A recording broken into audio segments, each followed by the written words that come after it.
एक बार फिर आपको प्रोग्राम में खुशामदीद कहेंगे। अब हुकूमत की जानिब से तकरीबन 1000 यूटिलिटी स्टोर्स को बंद करने का फैसला कर लिया गया और पहला कदम उठा भी लिया गया है। 446 यूटिलिटी स्टोर्स ऑलरेडी बंद किए जा चुके हैं, जबकि 500 के करीब मजीद यूटिलिटी स्टोर्स बंद किए जाएंगे। वजूहात इसकी क्या हैं? अगर हुकूमत को खर्चे ही कम करने हैं तो इसका हल सिर्फ यूटिलिटी स्टोर को बंद करके क्यों निकाला जा रहा है? कई ऐसे और दीगर महकमे हैं, कई ऐसे मिनिस्ट्रीज़ हैं जहाँ पर ये जो इस वक्त एक ऑस्टेरिटी मुहिम है इसको वहाँ पर नाफिज किया जा सकता है। वजूहात इसकी क्या है? उमर हयात खान बोल उसके नुमाइंदे हैं, उनसे ज़रा जान लेते हैं। फिर हम सैयद आरिफ हुसैन शाह साहब से भी गुफ्तगू करेंगे जो यूटिलिटी स्टोर कॉर्पोरेशन के सेंट्रल जनरल सेक्रेटरी हैं। बहुत शुक्रिया उमर हयात, प्रोग्राम के लिए आपने वक्त निकाला। अब ये असल बुनियादी वजह है क्या, ये क्यों इस वक्त यूटिलिटी स्टोर्स को बंद करने का ये फैसला हुआ है और ये कोई 450 के करीब तो बंद भी कर दिए गए?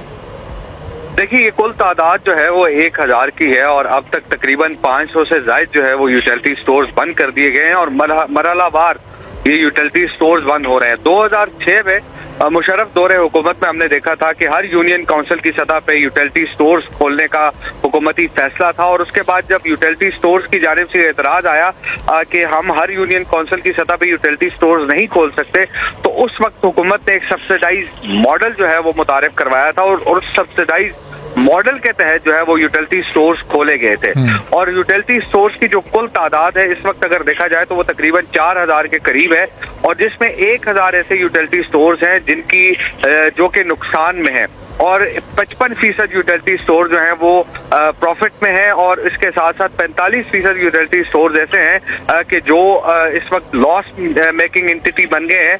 और फिर जब हुकूमत ने ये फैसला किया था कि मौजूदा बजट में 60 अरब रुपए की सब्सिडी देने का फैसला था, एक्ट ऑफ पार्लियामेंट था और उस एक्ट ऑफ पार्लियामेंट पे हुकूमत ने अमल दरामद नहीं किया और इसी वजह से कि वो जो पहले जो हर यूनियन काउंसिल की सतह पे यूटिलिटी स्टोर्स थे वो खुले हुए थे, लेकिन हुकूमत की जानिब से जब 18 अगस्त 2024 को सब्सिडी जो है वो खत्म की गई तो उसके बाद यूटिलिटी स्टोर्स को तकरीबन कोई 2.5 अरब रुपए का जो है वो नुकसान हुआ, यानी माहाना जो एस्टिमेटेड लॉस है। उमर ये भी बताइएगा कि ये जो 1000 यूटिलिटी स्टोर्स हैं, अब यहाँ जो ज़ाहिर है हज़ारों की तादाद में मुलाजमीन भी होंगे, उन मुलाजमीन का फिर क्या होगा? देखिए, मेरे पास जो डेटा सामने आया था उस डेटा के मुताबिक ये तकरीबन 6000 मुलाजमीन इन यूटिलिटी स्टोर्स में तैनात हैं और यूटिलिटी स्टोर्स की जानिब से एक जो तजवीज़ थी वो ये थी कि जिस तरह दूसरे सुपर स्टोर्स हैं पाकिस्तान में ऐसे 30 बड़े सुपर स्टोर्स बनाए जाएं और उन सुपर स्टोर्स के अंदर इन मुलाजमीन को जो है वो एंटरटेन किया जा सके। लेकिन जब हमारी ज़राए वज़ारत सनत से बात हुई तो ज़राए वज़ारत सनत ने कहा कि हुकूमत ये कोशिश करेगी कि इन मुलाजमीन को रिटेन रखे और इस हवाले से जो है वो आगे नई जो तजावीज़ हैं उन तजावीज़ पर अमल दरामद करे।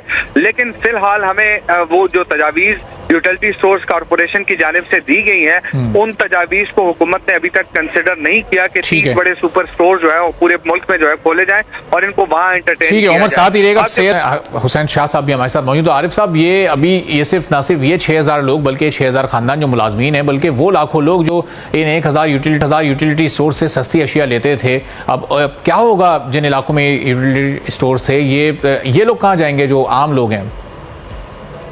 अस्सलामुअलैकुम जी। वालेकुम सलाम।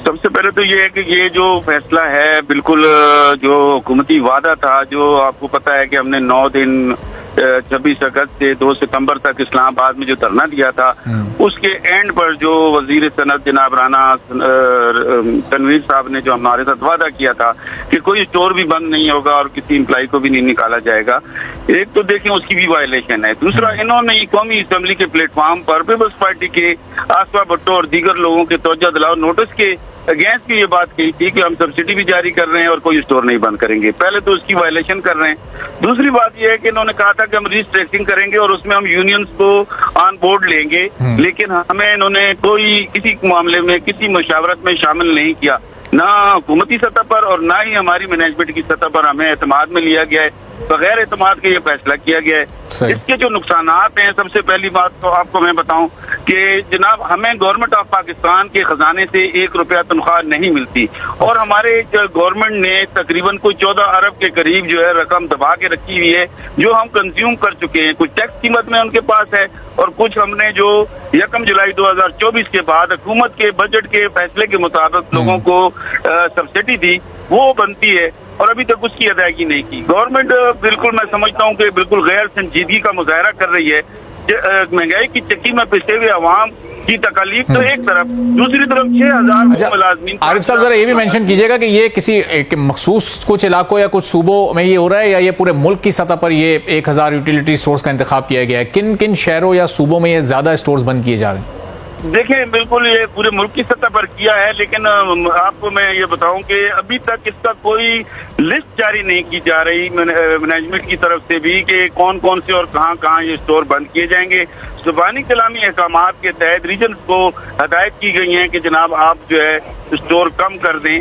तो मैं ये समझता हूं कि ये अवाम के साथ भी ज्यादती है और जो हमारे मुलाजमीन हैं उनके साथ भी ज्यादती है। मैं आपको ये बताता चलूं कि हमें गुज़िश्ता 4 साल से जो गवर्नमेंट ने तनख्वाहें बढ़ाई हैं, हमें वो भी अभी तक अदा नहीं की गई। अच्छा। और बल्कि अब भी हमारे साथ ज्यादती हो रही है। और अगर जब गवर्नमेंट का एक पैसा हमारी तनख्वाहों में, हमारे ऑपरेशनल अखराजात में खर्च नहीं होता, तो गवर्नमेंट इस तरह के गैर जिम्मेदाराना बयानात और इस तरह की जो मीडिया में चीजें नशर की जाती हैं, वो एक कमर्शियल अदारा है और उस कमर्शियल अदारे को जो वेंडर्स की बेस पर चलता है उनका मोराल भी डाउन होता है। हम तो अब आरिफ साहब आप लोगों का अगला कोई लाहेमल आप लोगों ने तरतीब दिया है? कोई एहतजाज प्रोटेस्ट वगैरह करना चाहते हैं या इस फैसले को अब मिनोन तस्लीम करेंगे? देखिए जी, हम इस फैसले को किसी सूरत में भी तस्लीम नहीं करते। हम अपनी जितनी भी यूनियंस हैं आपस में मशावरत के बाद कोई लाएमल देंगे और कभी भी हम ऐसा कोई अमल नहीं करने देंगे जिससे हमारे एम्प्लॉइज के मफादात का नुकसान हो या अवाम के मफादात का नुकसान हो। ये इदारा अवाम को रिलीफ फराहम करने के लिए 1971 में शहीद जुल्फ़िकार अली भुट्टो ने बनाया था। और मैं ये समझता हूँ कि पीपल्स पार्टी को भी मैदान में आना चाहिए और अवाम को भी मैदान में आना चाहिए, क्योंकि अगर ऐसे अदारे को बंद करना या उसको सुकेड़ देना, इससे जो ओपन मार्केट है उसमें महंगाई का एक नया तूफान आ जाएगा। बहुत बहुत शुक्रिया। सैयद आसा हमारे साथ मौजूद थे, उमर हयात भी हमें रिपोर्ट कर रहे थे इस्लामाबाद से। दोनों की गुफ्तगू आपने सुनी। इसी के साथ आज के प्रोग्राम से इजाजत दिए। अल्लाह हाफ़िज़।